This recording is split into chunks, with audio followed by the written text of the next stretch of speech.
Selamat pagi anak-anak. Kita berjumpa lagi dalam materi pembelajaran PKK. Untuk materi pertama PKK pada hari ini, kita akan mempelajari tentang produksi massal. Adapun tujuan pembelajaran untuk produksi massal adalah yang pertama, memahami konsep produksi massal. Untuk yang kedua, memahami perencanaan dan peramalan produksi massal. Yang ketiga, menjelaskan pengukuran keberhasilan produksi massal. Untuk yang keempat, mengetahui tahapan pada produksi massal. Baik, anak-anakku, untuk yang pertama adalah pengertian produksi massal. Produksi adalah kegiatan menambah nilai guna suatu benda atau menciptakan benda baru sehingga lebih bermanfaat dalam memenuhi kebutuhan.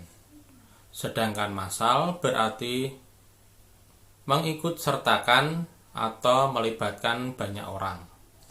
Sehingga produksi massal bisa diartikan dengan kegiatan memproduksi barang tertentu yang sudah ditentukan pada standar spesifikasinya dalam jumlah besar melalui serangkaian operasi yang sama dengan produksi sebelumnya. Untuk berikutnya adalah ciri-ciri produksi massal. Untuk ciri-ciri produksi massal antara lain, yang pertama, produk yang dihasilkan dalam jumlah besar. Yang kedua, biaya perumitnya rendah. Yang ketiga, bertujuan menguasai pasar. Untuk yang keempat, dijual di pasar bebas. Yang kelima, hampir tidak ada variasi produk. Dan yang terakhir, harus ada stok untuk memenuhi kebutuhan saat masa tunggu. Adapun kelebihan dari produksi massal adalah, yang pertama adalah hemat biaya. Yang kedua, efisiensi waktu. Yang ketiga, tingkat keakuratan tinggi. Dan yang keempat, tingkat produksi cepat. Sedangkan kekurangan produksi massal adalah, yang pertama, kegiatan produksi sangat kaku. Yang kedua, kurang beragamnya variasi produk. Yang ketiga, biaya mesin mahal. Yang keempat, tidak ada jaminan produk akan laris di pasarnya.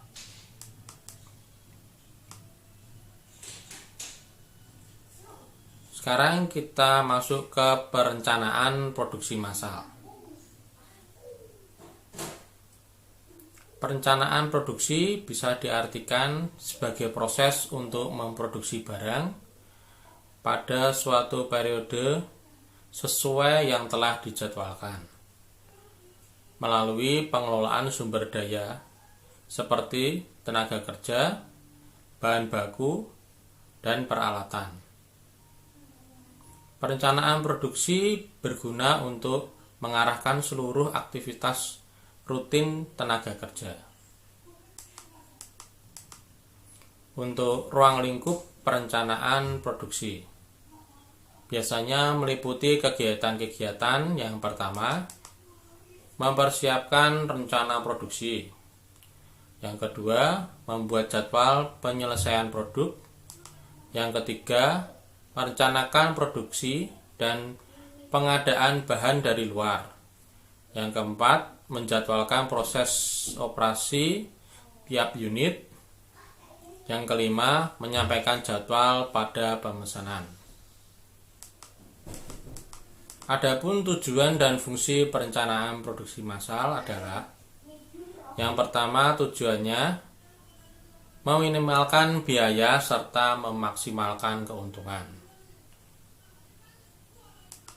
Biasanya biaya untuk produksi diminimalkan sehingga kita dapat menghasilkan keuntungan yang besar dengan membuat perencanaan produk. Yang kedua, memaksimalkan kepuasan pelanggan. Intinya adalah tingkat dari kepuasan pelanggan terhadap produk itu merupakan tujuan dari perencanaan. Semakin besar tingkat kepuasan pelanggan terhadap produk kita, maka akan semakin mudah bagi perusahaan untuk mendapatkan keuntungan. Yang ketiga, meminimalkan perubahan nilai produk. Intinya untuk meminimalkan perubahan nilai produk adalah perencanaan produksi yang tepat yang akan menimbulkan resiko kehilangan nilai produk suatu produksi. Contohnya misalnya perusahaan bahan baku di gudang harus diproduksi sesuai dengan jadwal dengan waktu yang ditentukan. Selanjutnya untuk yang keempat, meminimalkan perubahan tenaga kerja. Jadi untuk perencanaan produksi yang baik juga akan menentukan berapa banyak tenaga kerja yang harus digunakan untuk menghasilkan suatu produk. Yang kelima, memaksimalkan perlengkapan dan inventaris pabrik. Dengan perencanaan produk yang baik, berarti penggunaan perlengkapan yang terdapat dalam pabrik pun dapat juga bisa dimaksimalkan. Adapun fungsi dari perencanaan produksi adalah yang pertama, menjamin rencana produksi dan pemasaran produk, di mana perencanaan yang tepat mampu memudahkan perusahaan untuk menjamin rencana penjualan produk kepada konsumen sesuai dengan rencana yang tepat. Yang kedua, mengukur kapasitas produk yang konsisten terhadap rencana produksi. Perencanaan produksi sangat tepat digunakan untuk mengukur seberapa besar perusahaan mampu untuk memproduksi barang yang sama dalam waktu ke waktu. Yang ketiga adalah alat untuk memonitor hasil produksi. Fungsinya adalah untuk pembuatan perencanaan produk, yaitu memudahkan perusahaan dalam memonitor hasil produksinya secara akurat.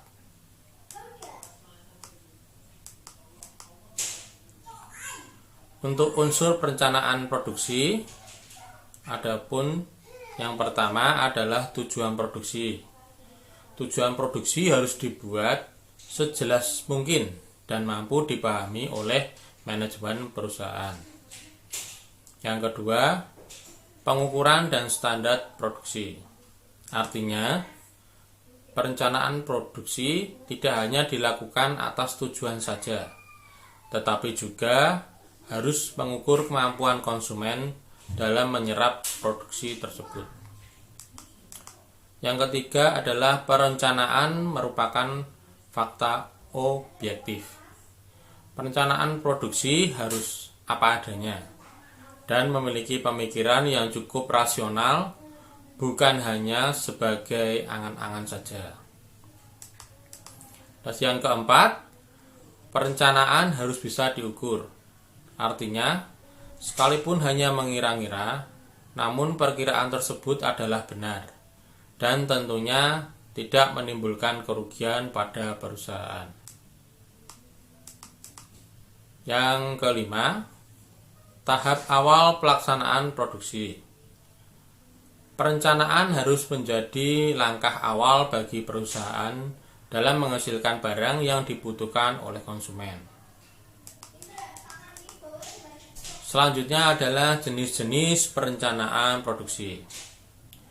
Yang pertama, perencanaan jangka panjang atau bisa juga disebut long range planning. Perencanaan jangka panjang merupakan perencanaan produksi yang lebih dari 1 tahun hingga 5 tahun yang akan datang. Yang kedua, perencanaan jangka menengah. Biasanya disebut medium range planning.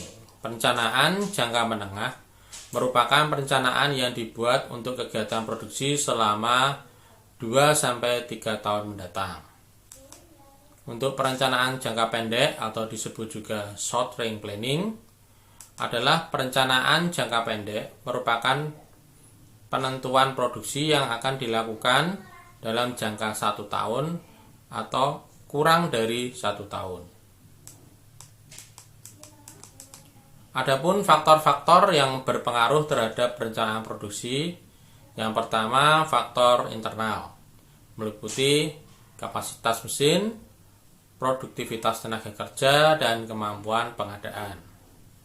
Yang kedua, faktor eksternal, meliputi kebijaksanaan pemerintah, inflasi, dan juga bencana alam. Langkah-langkah perencanaan produksi. Yang pertama, adanya penelitian dan pengembangan produk, meliputi yang pertama, penelitian proses produksi, yang merupakan penelitian yang dilakukan perusahaan yang bertujuan untuk memperbaiki proses produksi yang sedang berjalan. Yang kedua, penelitian produk, merupakan penelitian yang dilakukan perusahaan untuk mengetahui selera konsumen, sehingga penelitian ini bertujuan untuk memperbaiki produk yang sudah ada dan disesuaikan dengan selera konsumen. Yang kedua, mencari gagasan dan seleksi produk, meliputi mencari gagasan, yaitu adalah tahap dalam mencari gagasan-gagasan dalam rangka pengembangan produk. Menyeleksi produk, tahapan untuk memilih gagasan-gagasan yang masuk atau yang terbaik berkaitan dengan pengembangan produk. Terus berikutnya desain produk pendahuluan. Desain produk pendahuluan perlu dibuat sebelum menentukan desain produk yang sebenarnya.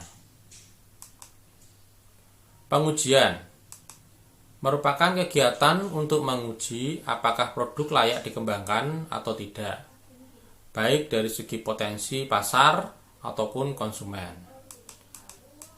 Desain akhir dibuat bila hasil pengujian produk layak dikembangkan.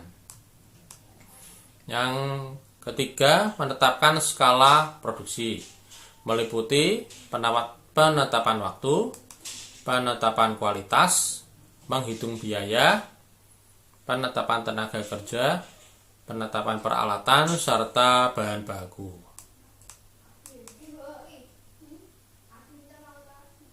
Tahap skala produksi biasanya meliputi routing, scheduling, dispatching, dan follow up. Baik anak-anakku, cukup sekian dulu penjelasan dari saya untuk yang produksi massal.